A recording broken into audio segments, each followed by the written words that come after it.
truck. That's a time check. Yeah. So there'll be no time checks on the drill field loop either. Okay. So that means all of the buses that come onto campus, no one will quell, no one will sit on the drill field, which will help with pedestrian flow around there. Yeah. No one, none of the more than half of the buses will be off the drill field completely, and the majority of the transit operations will move to that multimodal facility. Mm-hmm. But that does mean we lose 1,000 parking places. Okay, and that's including faculty parking. Yeah. Okay. And so those spots then, those folks This will then, Lot right here is all faculty and Yeah. graduate reserve Yeah. right now. Mm-hmm. and so all of that then will push more people towards the duck pond, towards the cage. Okay. And then the last thing on there, Pam, if you'll point to the rest of the commuter grad there on that side, Here. that's where the new Pamplin Business School is going to be. Okay. So when that happens, and they're working on funding right now, and they're working on the design, so it's more than 2 years out. But when that happens, then we lose the other 1,000 commuter grad spaces, Yep. surface spaces in that area. And the Okay. only thing that's left there are the spaces in the Perry Street garage. Okay. So that's why we're building the 750 spaces off of the bottom corner there of the cage lot. We've also changed the designation, even though, do you have what kind of permit do you have?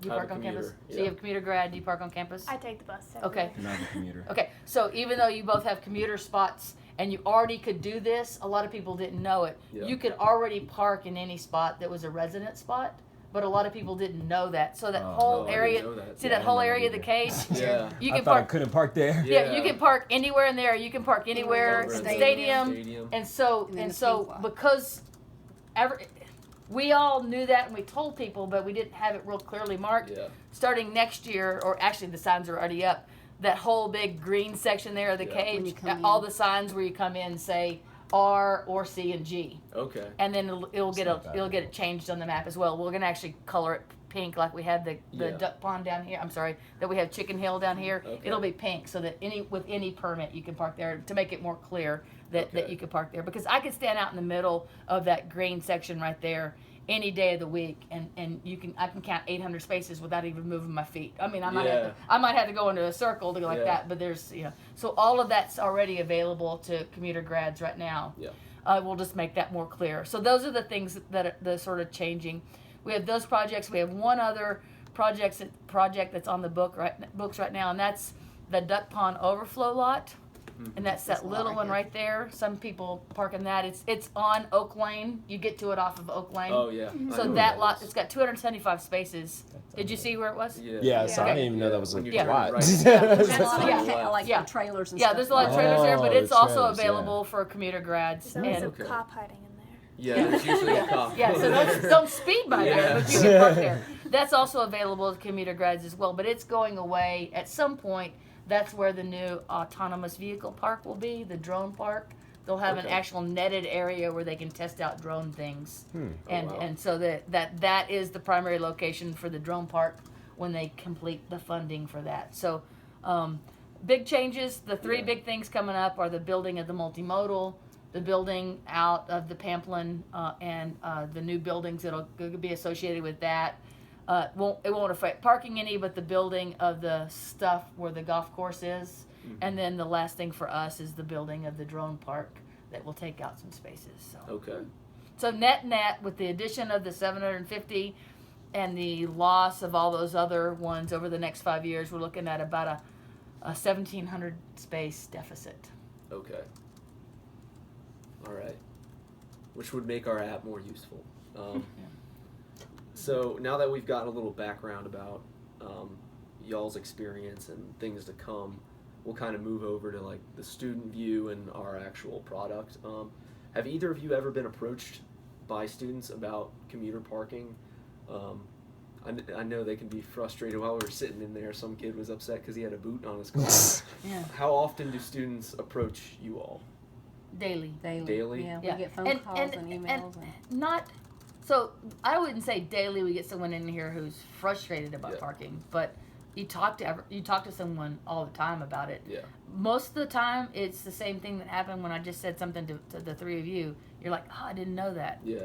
The first thing you probably don't know, and usually the first thing I start with anytime I'm talking to someone about parking is how we're funded. Yeah. So parking is 100% self-funded. We don't get any money from the tuition that you pay. Mhm. We don't get any money from the tax base that's in Virginia. We get no university funds on however that money comes in. So we are tasked to raise all the money that we need for parking services through those that use our services. And that's why it's a state statute. That's why you have to pay to park on campus. I have to pay to park on campus. Pam pays to park on campus. Anyone who brings a car on campus. We have a smart person over here who uses Blacksburg Transit because she's already paying into that. Yeah. You know, you're already paying that through your student fees. But if you bring a car on campus, you have to pay to park. And so the reason why is that's our only source of revenue. The things that we have to pay for, we paid almost $500,000 last year to repave the castle lot. Mhm. We paid over $120,000 last year for snow removal. We've paid about $50,000 so far this year for snow removal, and we got one little snow that happened before y'all even came back to school. But we were here working, so we have to pay $3.5 million a year just for the house payment for the 2 garages. So the way garages are built on campus is I secure a loan, if you will, through bonds through the university. And so if I wanted to build, just in rough numbers, 1,000 space garage, it's about $25,000 of space to build that garage. So I need $25 million to build a garage. Mhm. I don't have $25 million in my back pocket. Yeah. If I did, you'd be talking to somebody else right now. Yeah. And so I don't have $25 million. And so the way they do that is I go out on a 25-year or a 30-year loan, and I say to the university, if you'll secure this money for me, then I'll pay you back just like I would a bank. And so right now we pay, Pam has the numbers probably on the top of her head a little bit more, better than I do, $2.5 million, $2.3 million for the Perry Street garage, and about $1.5 million for North End Center. So this year it's $3.7 million. Next year it'll be $3.5 million, but it won't change from 3.5 for another 10 years. So $3.5 million a year for just on day one at the beginning of the year for us to pay for the house payment for those 2 garages. That 750 space lot that we want to build, it's about $3.2 million. Wow. So parking's not cheap. Yeah. And so anything that I can do to reduce parking demand on campus, it's better for us in the long run. So pushing people towards Blacksburg Transit, pushing people to do valid and active carpools, van pools, people who are close enough who can ride their bike. And for me to provide those kind of amenities for people to be able to do that, anything that I can do that reduces my demand is a better thing, because even surface lots, you can see 750 spaces, $3.2 million. Yeah. That's a lot of money if you think about how much I charge someone to park and how long it will take me to make that back up. And again, if another couple of big buildings come up and now all of a sudden instead of a surplus every day, I'm starting to get a shortage of parking spaces, then I'm going to have to build another structure. At that point, the only way I can pay for it is the cost of your commuter permit, the cost of my faculty staff permit, the cost of daily permits have to go up, because I'm self-supported. I don't have the ability to just say, oh, well, I'll let the university pay for it. I don't have that option. It's not available to me by law, by statute. It's not available to me by practice. And the reason why we do that is because, I think it's a valid way to look at it. If you think, who's using the service, that's who should pay for it, right? Yeah. Why should you pay a huge amount into your tuition to cover the cost of parking if you choose not to bring a car on campus? Yeah.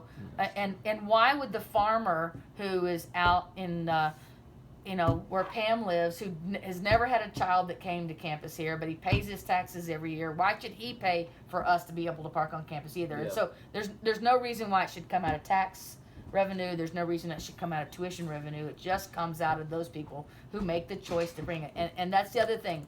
I always look at it as it's a choice. You've made the choice to bring the car on campus, and therefore you have to pay for that choice that you made. And that being said, I like to give people options. And so one of the things that I want to do as we start looking